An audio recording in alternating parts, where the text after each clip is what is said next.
कल्पना कीजिए एक ऐसे शहर की जिसे आज से करीब 4,500 साल पहले बसाया गया हो। एक ऐसा शहर जहां की सड़कें एक दूसरे को बिल्कुल समकोण पर यानी 90 डिग्रीज पर काटती हों। हाँ, और जहां हर घर में पक्की ईंटों से बना अपना एक कुआं हो। बिल्कुल। और जहां की जल निकासी या ड्रेनेज व्यवस्था इतनी शानदार हो कि आज के आधुनिक शहर भी उसके सामने थोड़े फीके लगने लगे। सही बात है। ये कोई काल्पनिक कहानी नहीं है, ये हमारी अपनी सिंधु घाटी सभ्यता की सच्चाई है। तो आज के इस गहन चर्चा में हमारा मिशन बहुत ही क्लियर है। हम एक बहुत ही शानदार स्टडी मटेरियल को, एक प्रेजेंटेशन को डिकोड करने वाले हैं। ये प्राचीन भारतीय इतिहास पाषाण काल से लेकर सिंधु घाटी सभ्यता पर आधारित है। और जो लोग सुन रहे हैं, चाहे वो किसी कॉम्पिटिटिव एग्जाम की तैयारी कर रहे हों या बस इतिहास जानने के शौकीन हों, आज हम एक एक स्लाइड को क्रमानुसार इस तरह समझेंगे कि सारे फैक्ट्स दिमाग में बिल्कुल छप जाएंगे। हाँ, तो बिना वक्त जाया किए सीधे अपने इस प्रेजेंटेशन की पहली स्लाइड पर प्रहार करते हैं। तो स्लाइड नंबर 1 और 2 जो हैं वो इतिहास के वर्गीकरण या क्लासिफिकेशन पर हैं। राइट। स्लाइड 2 पर आते ही हमें समझ आता है कि इतिहास को लिखित साक्ष्यों के आधार पर 3 हिस्सों में बांटा गया है। पहला है प्रागैतिहासिक काल, जो 3000 ईसा पूर्व तक है। दूसरा है आद्य ऐतिहासिक, 3000 से 600 ईसा पूर्व तक। और तीसरा है ऐतिहासिक काल। इन तीनों में फर्क समझना बहुत जरूरी है। बिल्कुल। अगर मैं इसको आज के कंप्यूटर के हिसाब से समझाऊं तो प्रागैतिहासिक काल हमारे हार्ड ड्राइव का वो पुराना फोल्डर है जिसमें कोई टेक्स्ट फाइल है ही नहीं, कोई लिखित साधन नहीं है। और आद्य ऐतिहासिक काल वो एक ऐसी फाइल है जो करप्ट हो चुकी है या जिसका पासवर्ड हमें नहीं पता। मतलब लिखावट तो है वहां पर हम उसे पढ़ नहीं सकते। और ऐतिहासिक काल वो क्लियर पीडीएफ है जिसे हम आराम से खोलकर पढ़ सकते हैं। वाह, ये बहुत ही सटीक एनोलॉजी है।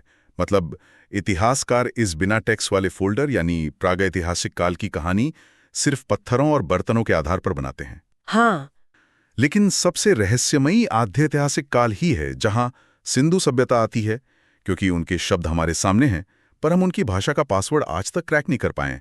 यही तो इसको इतना रोमांचक बनाता है। तो चलिए स्लाइड 3 पर आते हैं, पाषाण काल, जहां मानव का क्रमिक विकास हुआ। इसमें पूरा पाषाण काल है जहां 1863 में रॉबर्ट ब्रूस फुट ने पहली बार संस्कृति की खोज की थी और पहला औजार कुल्हाड़ी या हैंड एक्स मिला था। और उसके बाद आता है मध्य पाषाण काल, जहां तीर कमान का आविष्कार हुआ। आदमगढ़ और बागौर में पशुपालन के साक्ष्य मिलते हैं। लेकिन एक मिनट, यहाँ एक बहुत ही दिलचस्प फैक्ट लिखा है। इंसान का पहला पालतू पशु कुत्ता था। मैं यही सोच रही थी कि अगर आपको खाने के लिए संघर्ष करना पड़ रहा है तो आप किसी ऐसी चीज को पालेंगे ना जो दूध दे, जैसे गाय या बकरी। हाँ, ये किसी के भी दिमाग में आएगा। एक कुत्ते को पालने का क्या तुक बनता है उस वक्त? देखिए, मध्य पाषाण काल की मुख्य गतिविधि अभी भी शिकार ही थी। कुत्ता शिकार में एक बेहतरीन साथी था। उसकी सूंघने की क्षमता ज्यादा थी और रात में वो एक अलार्म सिस्टम का काम करता था। अच्छा, मतलब सुरक्षा सबसे ऊपर थी। बिल्कुल। वो क्रमिक विकास का एक बहुत ही स्ट्रेटेजिक कदम था। उन्होंने कुत्ते को नहीं पाला, उन्होंने एक सर्वाइवल पार्टनरशिप की थी। ये हुई ना बात। फिर स्लाइड 4 पर आते हैं, नवपाषाण और ताम्रपाषाण क्रांति। यहाँ स्थायी जीवन की शुरुआत होती है। पहला अनाज, जो कि जौ या बार्ले था, वो उगाया गया। पहिए और आग का नियमित प्रयोग शुरू हुआ। और यहीं से मृदभांड यानी पॉटरी का निर्माण भी शुरू होता है। हाँ, तो एक तरह से ये इंसान का पहला स्टार्टअप था, है ना? खाना बदोश जिंदगी छोड़कर अपना घर बसाना और खेती करना। सही कहा आपने। और इसी समय प्रथम धातु यानी तांबा, कॉपर मिली। नवदतोली में सभी फसलों का मिलना और चित्रित मृदभांडों का प्रयोग इसका सबूत है। Painted pottery? हाँ, तांबे की खोज ने सिर्फ औजार ही नहीं बदले, बल्कि समाज में व्यापार और अर्थव्यवस्था की नींव रखी। यहाँ सबसे आकर्षक बात यह है कि मिट्टी के बर्तनों का रंग और डिजाइन उस समय के लोगों की कलात्मक सोच को दर्शाता है। शुरू करती है सिंधु घाटी सभ्यता, एक कांस्य युगीन नगरीय क्रांति, bronze age urban revolution. Exactly. यहाँ अलेक्जेंडर कनिंघम, जो भारतीय पुरातत्व के जनक है, और जॉन मार्शल का जिक्र है, जिनके निर्देशन में 1921 में हड़प्पा खोजा गया और यहाँ C14 रेडियो कार्बन डेटिंग के हिसाब से इसका समय 2600 से 1900 ईसा पूर्व बताया गया है। यहाँ कनिंघम और मार्शल के योगदान के बीच का अंतर समझना जरूरी है। कनिंघम ने शुरुआती खोज की, पर मार्शल ने इसको एक ग्लोबल रिकग्निशन दिलवाया। हाँ, और प्रेजेंटेशन में यहाँ एक अलर्ट बॉक्स है जो लोगों को ध्यान रखना चाहिए। एग्जाम फैक्ट लिखा है कि सिंधु सभ्यता का अब तक खोजा गया सबसे प्राचीन स्थल भिर्राना है। ये बहुत ज़रूरी फैक्ट है।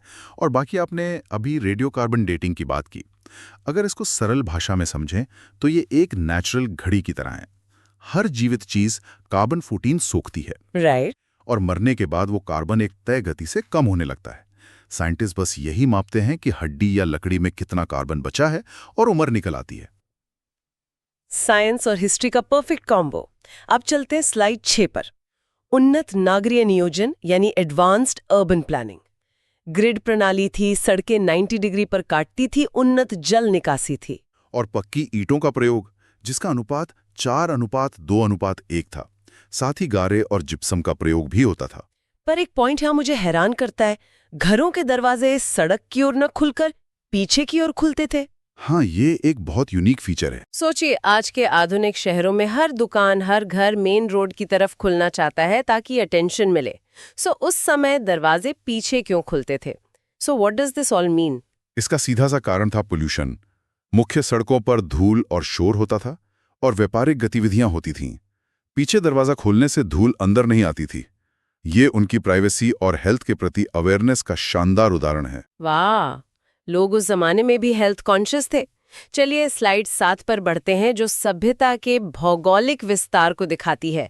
उत्तर में मांडा, जो जम्मू कश्मीर में है, दक्षिण में महाराष्ट्र का दायमाबाद, और पश्चिम में बलूचिस्तान का सुतका-गेंडोर, जो दाश्क नदी पर है, और पूर्व में मेरठ का आलमगीरपुर, हिंदोन नदी पर।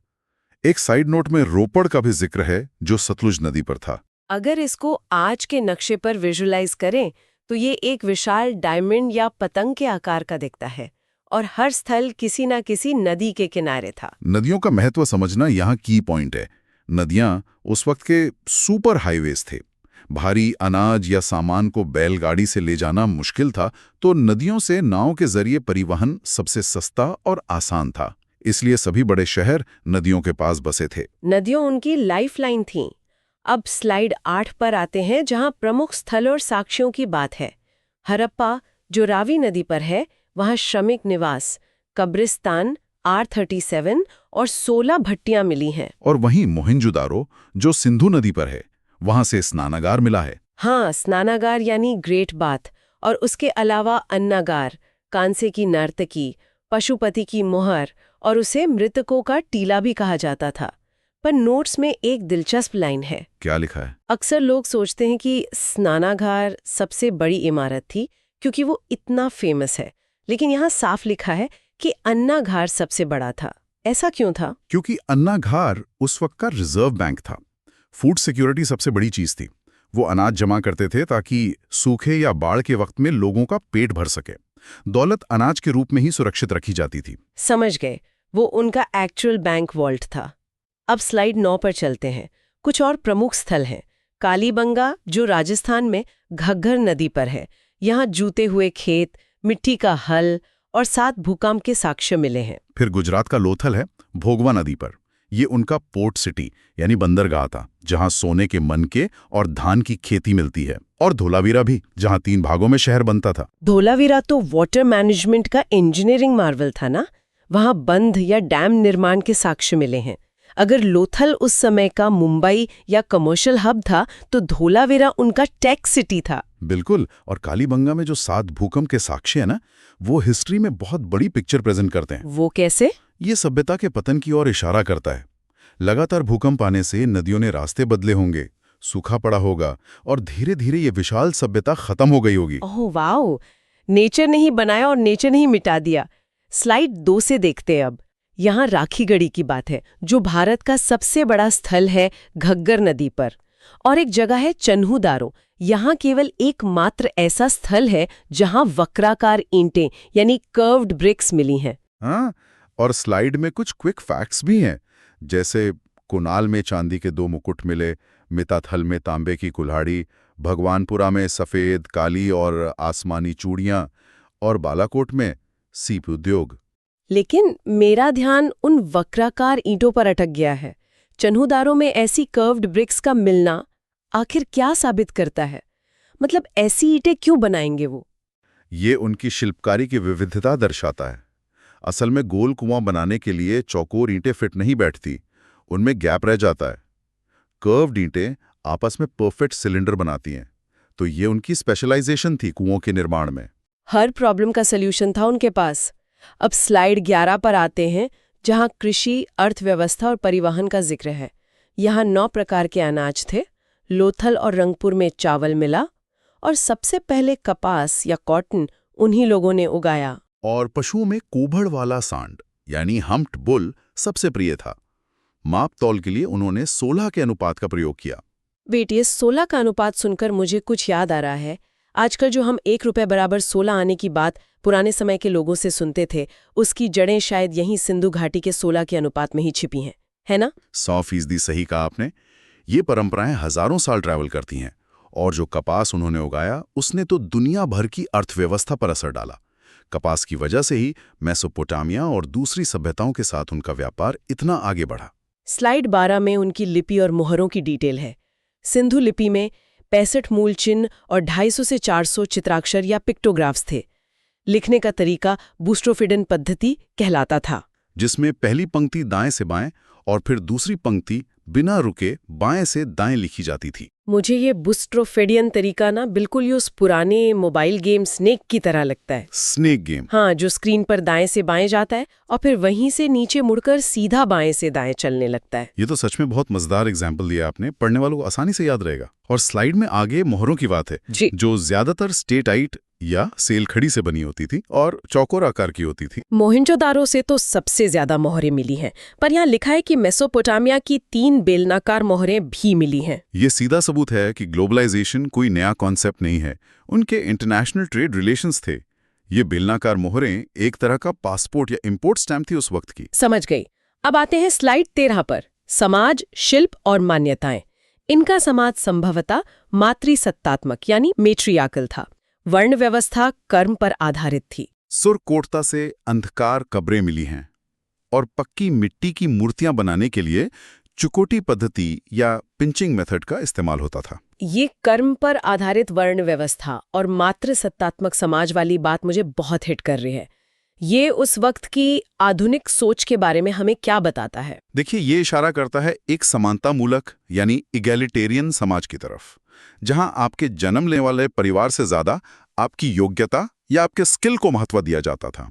आज के दौर में भी ये एक बहुत बड़ा सबक है हमारे लिए। वाकई हमारी हिस्ट्री से हम बहुत कुछ सीख सकते हैं। तो आखिर में स्लाइड 14 पर हमारा फाइनल रिवीजन है, टॉप 5 एग्जाम फैक्ट्स। एक क्विक रैपिड फायर रिकैप हो जाए? बिल्कुल हो जाए। प्रथम धातु और अनाज, तांबा और जौ, तीनों का अनुपात 4:2:1। लिपि शैली, बोस्ट्रोफोडॉन। भारत में सबसे बड़ा स्थल और सबसे प्राचीन स्थल कौन सा है? सबसे बड़ा राखीगढ़ी और सबसे प्राचीन भिराना। ब्रिलियंट। और स्लाइड के अंत में लिखा है, सफलता की कुंजी निरंतर अभ्यास है। हाँ, इसका मतलब यही है कि इतिहास को रटने की जरूरत नहीं है। अगर हम इसको इसी तरह पैटर्न्स और कहानियों की तरह स्लाइड से फैक्ट्स को लिंक करके समझें तो सब कुछ दिमाग में बैठ जाता है। तो जो लोग सुन रहे हैं, आज हमने देखा कि कैसे पत्थरों को तोड़ने वाला इंसान, स्लाइड 3 का, वो हंटर धीरे धीरे एक ऐसे समाज का निर्माता बन गया जिसकी ड्रेनेज व्यवस्था और अर्बन प्लानिंग आज के आधुनिक शहरों को भी टक्कर दी।